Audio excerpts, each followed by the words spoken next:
बस दर्पण को कोई जरूरी राज पता चल गया है। जब वह तुम पर खुलेगा तब तुम्हें पता चल जाएगा कि वह तुमसे क्यों जल रही थी। उसने बड़ी उदासी से अपने बालों में हाथ फेरा और लंबे लंबे टेक भरता वहां से उसके तरफ देखे बिना चला गया। अब भला यह क्या बात हुई? वह मानवी की बात के पीछे को पहचान गई, इसलिए उसके होंठ खुद ब खुद मुस्कुराहट में ढलने लगे। आज विदाई का दिन था। सारे लोग तैयार होकर नीचे हॉल में जमा हो गए, क्योंकि हवेली के बाहर काफी अच्छा कुछ इंतजाम किया गया था। बहुत खूबसूरत सजावट की गई थी। लग ही नहीं रहा था कि हवेली के अंदर यह सजावट की गई है। सजावट देखकर किसी 5 स्टार होटल लगता था। वह डार्क ब्लू कलर के ग्रीन गाउन पहने किसी परी से कम नहीं लग रही थी। बहुत प्यारी लग रही थी। दीदी आप अक्षरा ने उसकी बड़ी तारीफ की तो वह अन्या ने भी कहा तुम बहुत खूबसूरत हो।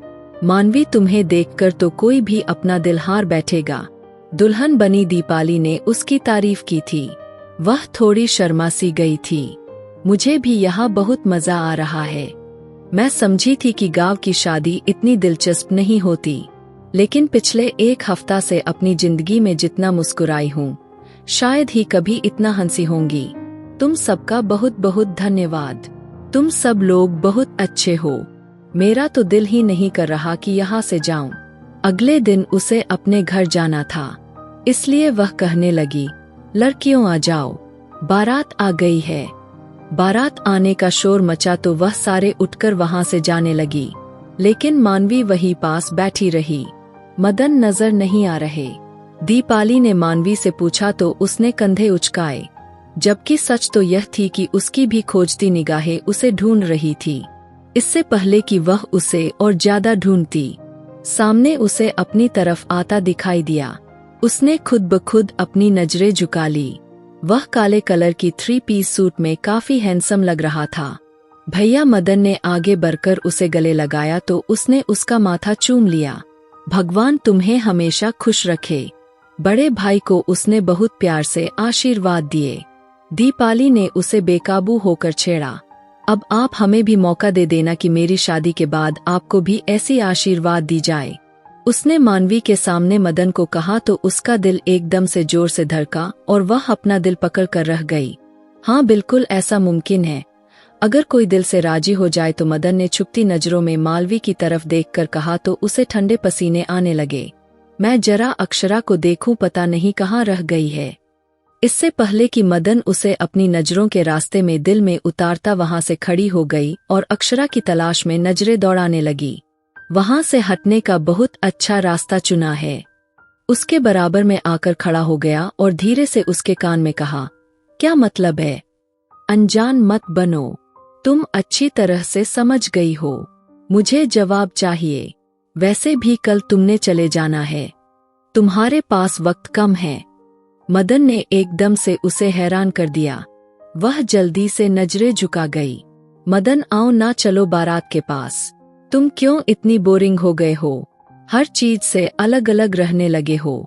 दर्पण ने उसका हाथ पकड़कर उसे खींचते हुए बारात की तरफ जाने का इशारा किया, तो वह जाते जाते पलटकर मानवी को देखकर थोड़ा सा मुस्कुराया।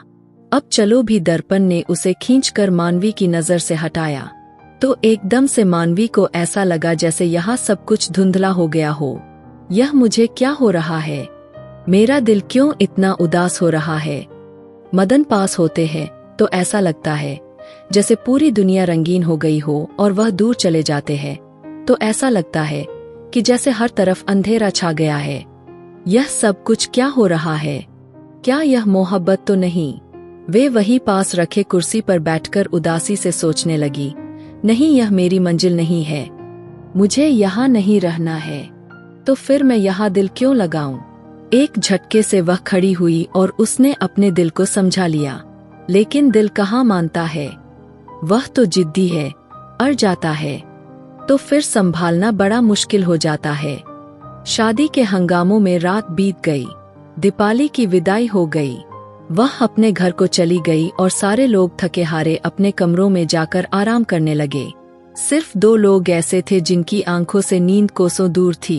उनमें से एक मानवी थी और जो बार बार बिस्तर पर अब करवटें बदल रही थी। दूसरा मदन था जो मानवी के कमरे के बिल्कुल सामने वाले कमरे में खिड़की पर खड़ा उसके बंद खिड़की को देखकर कुछ सोचने लगा। उसे 2 दिन पहले ही अपनी माँ की बात याद आई। जब उसकी माँ ने उसे बुलाकर उसके सामने यह बात कही तो पहले तो वह खूब हैरान हुआ, फिर अब गंभीरता से उनकी बातों के बारे में सोचने लगा था।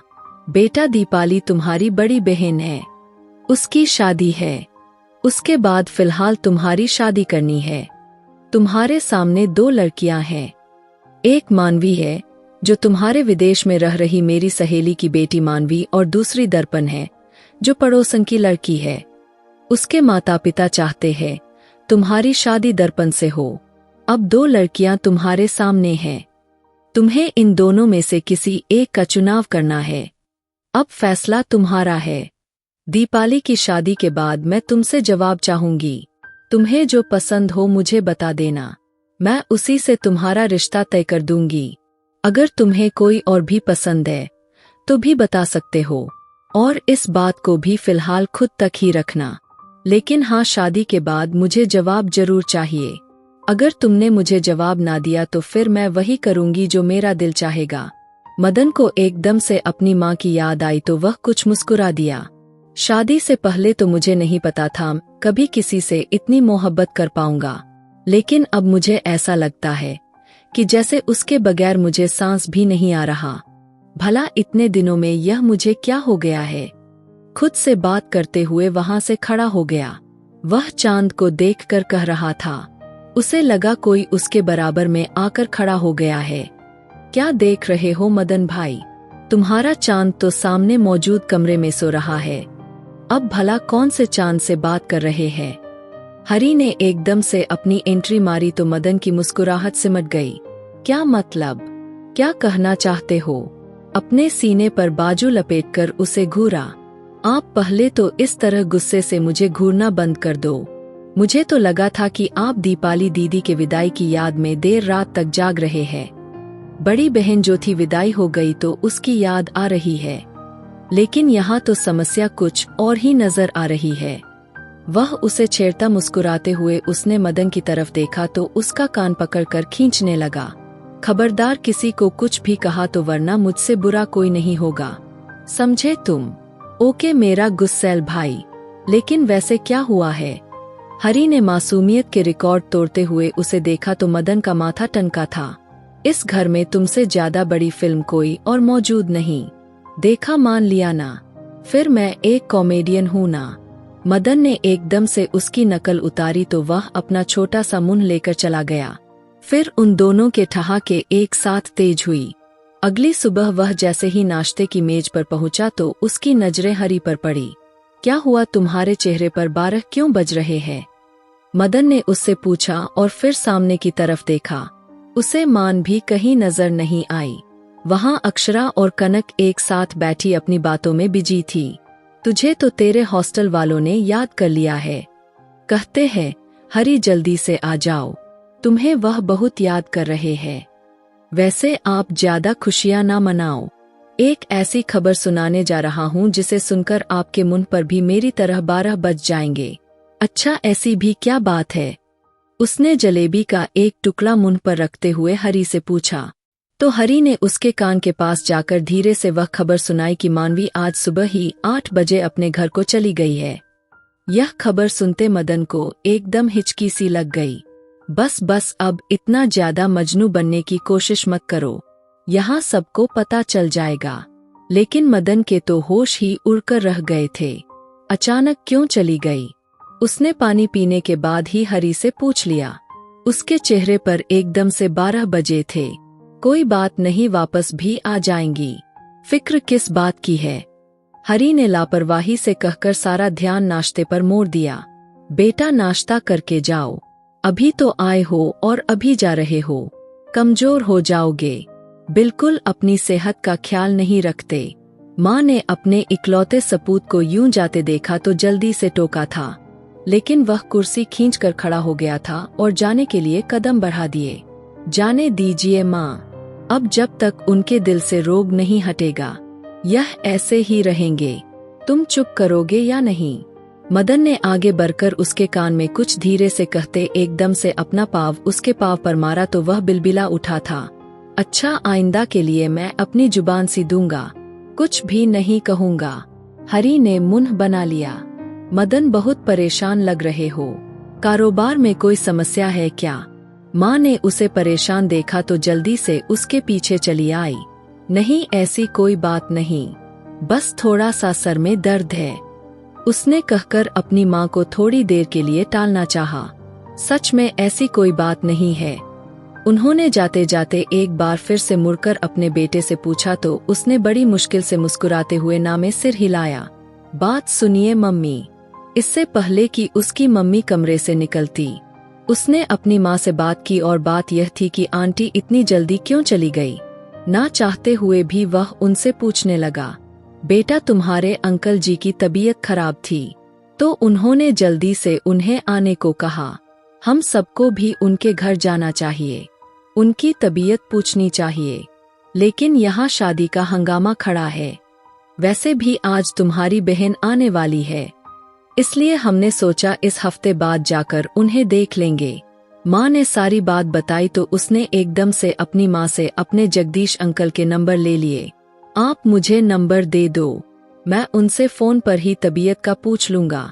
उन्हें बहुत बुरा लगेगा कि हम में से कोई उनकी तबीयत तक नहीं पूछ सका। मदन ने एकदम से कहा तो माँ ने उसे अपना मोबाइल दे दिया। हेलो, नंबर मिलाते हुए उसने जैसे ही हेलो कहा तो उसकी धड़कनें एकदम से जैसे रुक सी गई। नमस्ते, सामने से मानवी की आवाज सुनाई दी। नमस्ते अंकल जी, तबीयत कैसी है?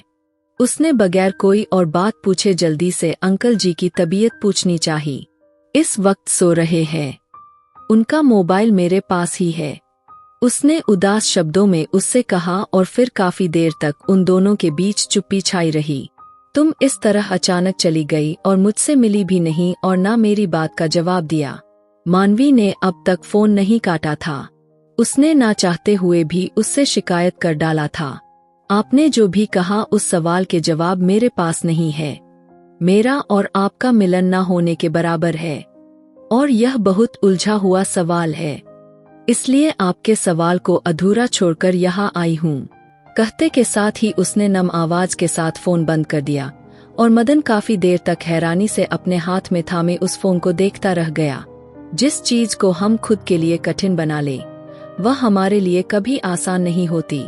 शायद तुम्हारी नियत में खोट है मानवी, तभी तुम मुझे अपनी जिंदगी में शामिल नहीं करना चाहती हो। लेकिन अब तुम भी देखना कि मदन को ना कहना तुम्हारी जिंदगी की सबसे बड़ी गलती होगी।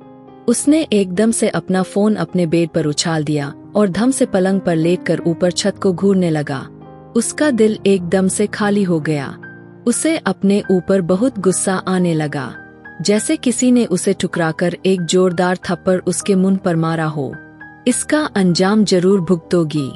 आज तक किसी ने मदन तिवारी को ना नहीं कहा और तुमने उसे ठुकराकर बहुत बड़ी गलती की है। मैंने आज तक अपने जज्बातों को खोलकर नहीं दिखाई। तुम्हें देखकर पहली नजर में ऐसा लगा जैसे तुम मेरी जिंदगी बन गई हो। तुम्हारे दिल में भी बराबर की आग लगी है, लेकिन न जाने किस वजह से तुम मुझे ठुकरा रही हो। यह मेरी समझ से बाहर है। मगर अब तुम देखना मदन तुमसे इस बात का कैसा बदला लेता है। उसकी आंखों में एक अजीब आग उठी थी। क्या बात है बेटा, इतने दिनों से नोट कर रही हूँ। जब से गांव से वापस आई हो बिल्कुल गुमसुम सी रहने लगी हो, बात तक नहीं करती, वरना तुम बहुत हंसमुख लड़की हुआ करती थी। आखिर हुआ क्या है? सरिता देवी ने जब छत पर अपनी बेटी मानवी को आसमान को तकते हुए देखा तो एकदम से जैसे पूछ बैठी, ऐसा तो कुछ भी नहीं है, मैं बिल्कुल ठीक हूँ, मुझे भला क्या हुआ है? उसने एकदम से अपनी आंखों के कोनों को साफ किया और जल्दी से मुड़कर अपनी माँ की तरफ देखा। बिल्कुल ऐसा ही है, तुम चाहे लाख मना करो, लेकिन मुझे साफ नजर आ रहा है। अच्छा तो क्या नजर आ रहा है आपको? उसने आगे बढ़कर अपनी माँ के गले में बाहें डाले तो उन्होंने उसे एकदम से खींचकर अपनी नजरों के सामने किया। क्या चाहिए? कब से तुम्हें देख रही हूँ। तुम हमेशा गर्म चाय पीती थी, लेकिन अब तुम्हारी चाय बिल्कुल ठंडी हो जाती है। बिल्कुल बर्फ। लेकिन तुम्हें कोई अंदाजा नहीं। क्या हुआ मुझे नहीं बताओगी? उसकी माँ ने बिल्कुल सही अंदाजा लगाया, लेकिन उसे तो बस यूं ही झुठलाना था। ऐसी कोई बात नहीं, आप बस फालतू ही परेशान हो रही हो। पापा के बारे में परेशान हूँ, दिन दिन कमजोर हो रहे हैं। उसने परेशानी से कहा तो सरिता देवी ने उसे हौसला दिया। बेटा, हमारे जाने के बाद तुम्हारे पापा ने अच्छी खासी परहेज की ऐसी तैसी की है। उसी की वजह से उनकी तबीयत बिगड़ गई है। अब वह बिल्कुल ठीक है। इससे पहले कि वह और ज्यादा उनसे कुछ कहती, उसी बीच उनका फोन बजा तो वह उसकी तरफ ध्यान देने लगी थी। साधना, मेरी सहेली, कैसी हो आप? क्या हुआ? आप रो क्यों रही है? सब ठीक है ना? एकदम से सरिता देवी ने कहा तो उसके कान भी खड़े हो गए। गांव के हवेली से फोन था। साधना देवी का नाम सुनते ही अपने कान खड़े करती उसने इशारे से अपनी माँ से पूछा तो उन्होंने उसे चुप रहने का इशारा किया। आप बिल्कुल फिक्र ना करें, हम आ रहे हैं। हम बस कल ही सुबह निकलते हैं। अभी तो रात काफी हो रही है, इस वक्त निकलना थोड़ा मुश्किल है। हम सुबह जल्दी पहुंच जाएंगे। फोन बंद करके मानवी की तरफ देखा तो उसने आईब्रो उचकर उनसे पूछा, बेटा, तुम्हारी नानी आंटी की तबीयत बहुत खराब हो गई है। तुम्हें याद कर रही है, तुम्हारे पिता को भी याद कर रही है। कह रही है गांव में एक बार मिलने आ जाओ। माँ, हम अभी 2 हफ्ते पहले ही तो गांव से आए थे और अब फिर से जाना अच्छा नहीं लगता। उसने एकदम से मना कर दिया और मुंह फेर गई। मदन से एक बार फिर से उसका सामना करने के लिए वह बिल्कुल भी तैयार नहीं थी। फिर 2 हफ्ते की छुट्टी के बाद एक बार फिर से दुश्मन जान को देखना किसी दर्द से कम नहीं था। उसकी बोलती आंखें उसे हमेशा परेशान करती थी। अब 2 हफ्ते की चुप्पी के बाद उसे देखना नहीं चाहती थी। वह बिल्कुल भी जाना नहीं चाहती थी। तुम्हारा दिमाग खराब हो गया है। तुम्हारी नानी आंटी ने तुम्हें इतना मान सम्मान दिया, इतनी मोहब्बत दी। वहाँ के हर आदमी ने हमें इतना प्यार दिया। अब जब उन्हें हमारी जरूरत है तो तुम क्यों कह रही हो नहीं जाना? अभी उनकी शादी के हंगामों को सिर्फ 2 हफ्ते हुए हैं और नानी आंटी की तबीयत खराब होना कोई अच्छी बात नहीं।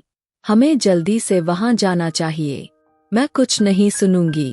अब तो तुम वहाँ रहकर आई हो, तुम्हें अंदाजा हो गया है। वह लोग बिल्कुल भी जाहिल लोग नहीं हैं और बहुत प्यार करने वाले लोग हैं। तो फिर तुम्हें समस्या किस बात की हुई है? सरिता देवी का पारा हाई देखते उसने जल्दी से हामी भर ली और कमरे में जाकर अपना बैग तैयार करने लगी। लेकिन उसका दिल खून के आंसू रोने लगा। उसने न जाने क्यों मदन को ठीक से जवाब ना दिया और अब उसका सामना करने का सोचते ही उसे बहुत घबराहट होने लगी थी। नमस्ते नानी आंटी, कैसी है आप? आप प्लीज अपना ध्यान रखिए ना, देखिए कितनी कमजोर हो गई है। दरवाजा खोलकर अंदर दाखिल होते उसकी नजर जैसे ही सामने पड़ी तो वह दुश्मन जान उसे ही देख रहा था। उसने एकदम से नजरें फेर ली और नानी आंटी से गले लगकर कहने लगी। उस बीच उसने बिल्कुल अनजान महसूस करते वहां से उठ खड़ा हुआ, अपने कमरे से बाहर चला गया। यह बात मानवी ने बुरी तरह महसूस की।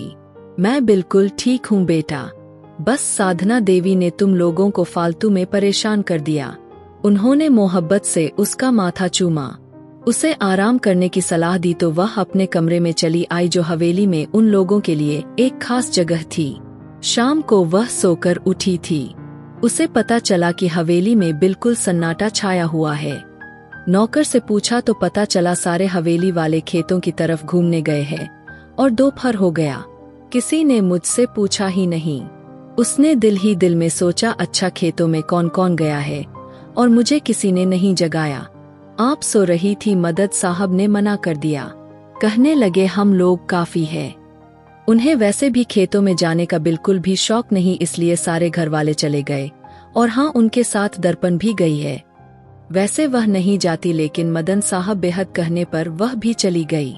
नौकरानी की जुबान से यह सुनते ही उसकी आंखें पानियों से भरने लगी।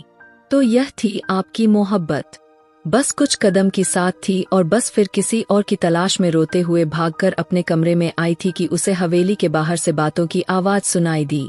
अरे मानवी बेटा, तुम भी चलती ना, हमें तो बहुत मजा आया।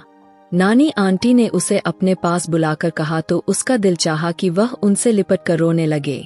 बस ऐसे ही नानी आंटी दिल नहीं किया। उसने सर झुकाकर अपनी उंगलियां चटकानी शुरू कर दी। दर्पण, अब तुम्हारे पैरों का दर्द कैसा है? मदन की मोहब्बत भरी आवाज पर उसने सर उठाकर देखा तो उसके तन बदन में आग जल उठी थी। ठीक है, तुमने जो दवाई दी थी उस वक्त खेतों में तो आराम सा आ गया।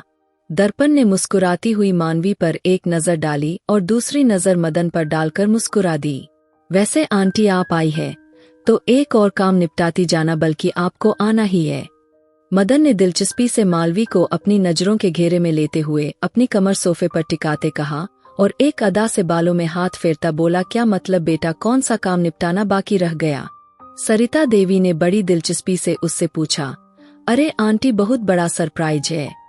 दीपाली के देवर की शादी है और हम सभी उस शादी में इनवाइटेड है। कल शाम को आपको भी दावत दे रहे हैं। और कनखियों से मानवी की तरफ देखा, जिसके चेहरे का रंग एकदम से उड़ गया था। मदन की मंगनी है। उसके मुंह से इतना ही निकल पाया था। जी बिल्कुल, कल शाम को वह मेरे नाम लिख दी जाएगी। तुम तो रुकोगी नहीं, तुम आज चली जाओगी। मदन ने उसकी आंखों में झांकते हुए उसे कहा तो उसका मुंह देखने लगी। अरे बेटा, उसे क्या पूछते हो? यह तो मेरी सहेली की लड़की है, वह जरूर आएगी। क्यों नहीं आएगी? मेरे साथ ही आएगी। घर तो हम 3-4 दिन के बाद जाएंगे। तुम्हारी मंगनी बहुत जरूरी है, इससे बढ़कर और ज्यादा कोई खुशी नहीं। तुम्हारे जगदीश अंकल भी आ रहे हैं तुम्हारी मंगनी में। सरिता देवी ने उसे कहा तो वह मुस्कुरा दिया। मानवी भी उसे देखकर रह गई। उसका दिल जोर जोर से धड़कने लगा, आंखें आंसुओं से भरने लगी, लेकिन वह किसी के सामने खुद को कमजोर साबित नहीं करना चाहती थी। इसलिए एक झटके से खड़ी हुई, दौड़कर कमरे की तरफ गई, दरवाजा बंद किया, एकदम से पलंग पर बैठकर जोर जोर से रोने लगी। मैं समझी थी तुम्हारी मोहब्बत हर कदम पर मेरे साथ रहेगी, लेकिन तुमने मुझसे इतना बड़ा धोखा किया। मुझसे दिल लगाया और जिंदगी में किसी और को शामिल करने जा रहे हो। मदन, मैं तुम्हें कभी इस बात के लिए माफ नहीं करूंगी। काफी देर तक रोने के बाद भी उसका दिल हल्का नहीं हो रहा था। उसने खुद से बातें की। मानवी बेटा, दरवाजा खोलो, मैं तुम्हारी आंटी हूँ। उसने एकदम से आईने में अपनी आंखें देखी जो बहुत ज्यादा सूजी हुई दिखाई दे रही थी। क्या हुआ बेटा, तुम्हारी आंखों को क्या हो गया है? उन्होंने उसका चेहरा अपनी तरफ किया तो उसने हंसते हुए बहाना बनाया। आंटी, ना जाने अचानक से एलर्जी हो गई है मुझे, अक्सर यह हो जाती है, आंखें सूआ जाती है। उसने मुस्कुराकर कहा तो आंटी ने सुकून का सांस लिया। बेटा, यह मैं तुम्हारे लिए कपड़े लेकर आई हूँ। यह तुम्हारी साधना आंटी ने सबको बनाकर दिए हैं। उनके इकलौते बेटे की मंगनी है, इसलिए उन्होंने कहा था कि सबको यह कपड़ा तुम दे देना। कल सब एक जैसे कपड़े पहनेंगे। आगे बढ़कर उसे वह कपड़ा थमाती कमरे से निकल गई। उसने एकदम से वह कपड़ा उठाकर पलंग पर फेंक दिया। सारी रात बैठकर करवटें बदलती गई और सुबह जब उसकी आंख खुली तो उसने मदन को दर्पण के साथ गाड़ी में जाते हुए देखा। यह मंजर उसके दिल में छुरा सा लगा और वहीं पूरा दिन अपने कमरे में बैठी रही। दर्पण के साथ हाथों में हाथ डालकर जाते हुए, तुम्हें बिल्कुल भी शर्म नहीं आई? तुमने दिल मेरे साथ लगाया था। तुम एक नंबर के फ्रॉड हो, फ्रॉड इंसान। मैं तुम्हें इस बात के लिए कभी माफ नहीं करूंगी। उसने रोते हुए अपने आंसू साफ किए। उसका दिल बिल्कुल खाली हो चुका था, ऐसे जैसे मुर्दा हो गया हो। अरे बेटा, तुम अभी तक तैयार नहीं हुई हो। सरिता देवी अंदर आई तो उनके साथ 2 लड़कियां और भी थी। उन्होंने अंदर आकर उसे कहा तो वह चौंक गई। मुझे तैयार होना है, बस कपड़े ही तो बदलने हैं। अरे नहीं, सारी लड़कियों के लिए ब्यूटिशियन बुलाई गई है, सब तैयार हो चुकी है, तुम बाकी हो। जल्दी से कपड़े बदल लो ताकि तुम्हें भी तैयार कर दिया जाए। इतने भड़कीले कपड़े नहीं पहनूंगी, मेरी मंगनी थोड़ी है, यह तो दर्पण को पहनना चाहिए। उसने जब ड्रेस निकाल कर देखा तो हैरानी से अपनी माँ से पूछने लगी, दर्पण का ड्रेस भी दूसरा है और बाकी सबका एक जैसा है। अब तुम्हें यह पहनना ही पड़ेगा। उन्होंने एकदम से उसे बाथरूम में धक्का दिया तो वह जल्दी से तैयार होकर बाहर निकली। ब्यूटीशियन अब उसे तैयार करने लगी। जैसे ही उसने आईने में अपने आप को देखा तो उस पल जैसे किसी दुल्हन का चेहरा नजर आया था। वह ब्यूटीशियन पर भड़क उठी। तुमने मेरा मेकअप किस तरह का किया है? क्या मैं दुल्हन हूँ? तभी सरिता देवी अंदर आई। उसकी नजर उतारने लगी और कहा, बेटा एक शब्द भी कुछ मत कहो, जल्दी चलो, देर हो रही है, मुहूर्त निकला जा रहा है, घर के सभी लोग चले गए हैं, बस हम ही बाकी है, हमें निकलना चाहिए। तुम बहुत प्यारी लग रही हो, अब जल्दी से नीचे आ जाओ, सब लोग तुम्हारा इंतजार कर रहे हैं। यह कहते के साथ सरिता देवी वहां से चली गई और काफी देर तक वहीं बैठी रही और हिम्मत की कहा, किसी भी कीमत पर मुझे उसे अभी कुछ नहीं बताना, उसे सरप्राइज देना है। मैं उसकी मोहब्बत में अब तक तड़प रही हूँ और उसे किसी और का होते नहीं देख सकती। वह एक घमंड से उठ खड़ी हुई और बाहर की तरफ कदम बढ़ा दिए। अरे वाह, क्यों बैठी हो मानवी, इधर आ जाओ, तुम्हारी जगह इधर है। उसने अपनी साधना आंटी की बात सुनते ही चौंक कर स्टेज की तरफ देखा तो मदन उसे देखकर बेहद मुस्कुरा रहा था। उसने मदन के बराबर में बैठने का कह रहे थे, पर यह तो दर्पण की जगह है, मैं यहाँ कैसे बैठ सकती हूँ? तभी उसे सामने से एक और दूल्हा नजर आया जो शायद दीपाली दीदी का देवर था। उसने एकदम से खड़े होकर मदन से कहा तो वहाँ मौजूद सारे लोग उसे देखकर हंसने लगे। ओके, यह तुम्हारे लिए सरप्राइज था और तुम्हारे साथ हम लोग प्रैंक करना चाहते थे।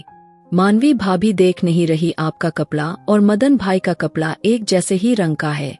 हरी ने जैसे ही आगे बढ़कर उसे समझाया तो वह हैरान हुई, उसे देखती रह गई। आ जाओ, अब क्या सोच रही हो और रो क्यों रही हो? प्लीज, अब नहीं, बहुत दिनों से रुला दिया, अब और ज्यादा दुख नहीं दे सकता। मदन ने एकदम से आगे बढ़कर उसका हाथ थामा तो वह खाली खाली निगाहों से उसे देखने लगी। मैं हमेशा तुमसे मोहब्बत करता हूँ और तुमसे ही करता रहूंगा। तुमने यह सोचा भी कैसे कि मैं तुम्हारे अलावा किसी और को अपनी जिंदगी में शामिल करूंगा? उसने उसका हाथ पकड़कर चूमा। उसे यह सब कुछ सपने की तरह लग रहा था। आप आईने में देख लो, बिल्कुल मेरी दुल्हन लग रही हो, मेरी नजर से देखो को तुम्हारी मोहब्बत तुम्हारी आंखों में साफ दिखाई दे रही है और उसने तुम्हारे पूरे बदन को खूबसूरत बना दिया है। मदन ने झुककर उसके कान में धीरे से कहा और फिर उसका हाथ पकड़कर उसे अपने नाम की अंगूठी पहना दी। साथ में दर्पण और रंजन ने भी एक दूसरे को अंगूठी पहनाई। मदन से ज्यादा खुश रंजन दिखाई दे रहा था। उसे उसकी मनपसंद दुल्हन मिल रही थी। दर्पण ने भी चुपचाप रंजन के नाम की अंगूठी पहन ली थी। आपने मुझे बहुत तंग किया, मेरा तो सांस ही रुक गया।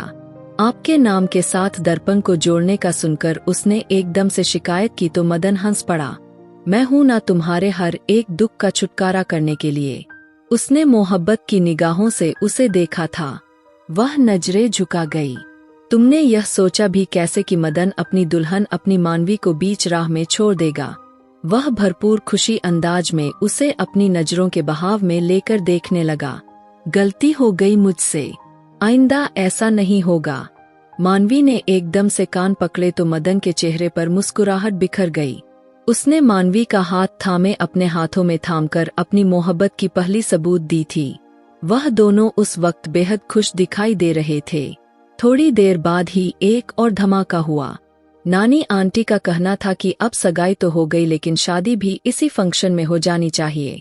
सभी परिवार इसमें शामिल है और जिसके शादी में गए थे दर्पण और रंजन की, उसकी मंडप में मानवी और मदन की शादी हो गई। और सबसे बड़ा धमाका तब हुआ जब दर्पण की दीपाली के देवर से शादी हुई, क्योंकि दीपाली का देवर रंजन उससे बहुत प्यार करता था और उसने अपने बड़े भाई की शादी में ही दर्पण का हाथ मांग लिया था और दर्पण के माता पिता ने झट से स्वीकार कर लिया था। बेशक दर्पण मदन से मोहब्बत करती थी लेकिन रंजन भी दर्पण के टक्कर का था। दर्पण कभी अपने माँ बाप के खिलाफ नहीं जा सकती थी, इसलिए दर्पण ने रंजन से शादी कर ली। मानवी और मदन का रिश्ता होने दिया क्योंकि मदन उससे प्यार नहीं करता था और यह बात दर्पण को काफी अच्छे से पता था। एक तरफा मोहब्बत कभी भी फलता नहीं है, इसलिए उसने सही फैसला लिया और मानवी और मदन को एक होते देख खुश हुई। आज मानवी की सुहागरात थी। वह बहुत घबरा रही थी। मदन उसको सेज पर बैठे देख बिखर सा गया था। उसे समझ नहीं आ रही थी। उसकी मोहब्बत उसके सामने थी। वह शुरुआत कहाँ से करें? तभी मानवी ने उसे पीछे से बाहों में भरकर सॉरी बोला तो उसके तन बदन के ज्वालामुखी को छेड़ दिया था और मानवी को अपने आगे करता वह पगला हुआ था। अगर इंसान को मनपसंद चीज मिल जाए और वह उसके सामने हो तो उसकी खुशी दुगनी हो जाती है। मानवी के तन से उसके दुपट्टे को अलग करता, उसको हर पर्दे से आजाद करता, खुद भी बेपर्दा होता। दोनों अपनी मोहब्बत के छाव में खो गए। सिर्फ कमरे में मानवी की सिसकियां और आहें गूंज रही थी। रात भर वह इसके समंदर में गोते लगाते रहे। ना तो मानवी सोई ना मदन सो पाया था। सुबह जब साधना देवी दरवाजा खटखटाया तो हड़बड़ाकर उठ बैठे। बिन कपड़ों के मदन ने अंदर से ही आवाज दी, माँ थोड़ी देर दे दो, मैं फ्रेश होकर बाहर आता हूँ। मानवी को सोता ही बाथरूम में उठाकर ले गया। दोनों जल्दी से नहाकर बाहर जाना चाहते थे। मानवी बिन कपड़ों के बाथरूम के शीशे में देखकर खुद को शर्मा गई, लेकिन मदन तो ऐसे मद्दोश हुआ। मानवी को शीशे में देखने की फुर्सत ना दी और फिर से उसके ऊपर अपनी मोहब्बत की बरसात कर दी और जल्दी से बाथरूम से बाहर आए। रात के मोहब्बत को पाकर वह बहुत ज्यादा निखर गई थी और बहुत ही खूबसूरत लग रही थी। मांग में सिंदूर, हाथों में चूड़ा, परिवार के सभी के पैर छुए। नाश्ते की टेबल पर विजमान हुए। सभी हंसी खुशी उन्हें देखकर बहुत खुश हुए। 2 दिन के बाद दर्पण अपने पति के साथ मायके आई तो मानवी ने उसके सुहागरात के बारे में उससे बात की तो वह मुस्कुराहट और सारी कहानी खोल कर रख दी। उसने कहा कि जब रंजन ने मेरा घूंघट उठाया तो मैं घबरा गई थी, लेकिन रंजन मुझे देखकर पागल हुआ था। ना जाने कब से वह मेरे लिए इतनी मोहब्बत लेकर बैठा था। मुझे हंसने और सांस लेने की फुर्सत ना दी और सारी रात इसके समंदर में गोते लगाते रहे। उसने मेरा घूंघट उठाते ही मेरे तन से सारे कपड़े एक एक करके अलग करता गया। ब्लाउज को तो उसने 2 हिस्सों में कर दिया था क्योंकि एन टाइम पर ही ब्लाउज का जिप खराब हो गया था। उसके बाद मुझे देखकर ही पागल होता। उसने आधी रात तक तो बस मुझे चूमता ही रहा। उसका इस तरह का पागलपन देखकर तो मैं खुद पागल सी हो गई। कब मैं उसका साथ देने लगी मुझे खुद पता नहीं चला। बस यूं ही सुबह हो गई। दर्पण, तुम तो मुझसे भी ज्यादा छुपी रुस्तम निकली। प्यार का नाटक किसी और से करती रही और सुहागरात किसी और के साथ। मानवी ने उसे एक आंख दबाकर कहा तो वह भी हंसती। शायद मानवी, मेरा प्यार रंजन ही था। एक तरफा प्यार कभी प्यार नहीं होता, इसलिए मैं पीछे हट गई थी और जो मुझे मिला शायद मदन से भी ज्यादा अच्छा है। दर्पण भी अपना एक आंख दबाती यह सब कह गई। यह थी मानवी और मदन की प्रेम कहानी और दर्पण और रंजन की शादीशुदा जिंदगी की कहानी। और मेरी वीडियो आप लोग जहां कहीं से भी देखते हैं, कमेंट में अपने शहर और राज्य का नाम जरूर बताइए। मुझे आप लोगों के कमेंट पढ़ने में बहुत आनंद आता है और उन सभी का मैं बहुत बहुत धन्यवाद करना चाहती हूँ जो लोग मेरी वीडियो को देखते हैं, लाइक करते हैं और शेयर करते हैं। अगर आपको आज की कहानी पसंद आई है तो वीडियो को जरूर लाइक कीजिएगा और अपने दोस्तों के साथ शेयर भी कीजिएगा। और हाँ, अगर आपने अभी तक हमारे चैनल को सब्सक्राइब नहीं किया है तो जरूर सब्सक्राइब कर लीजिए।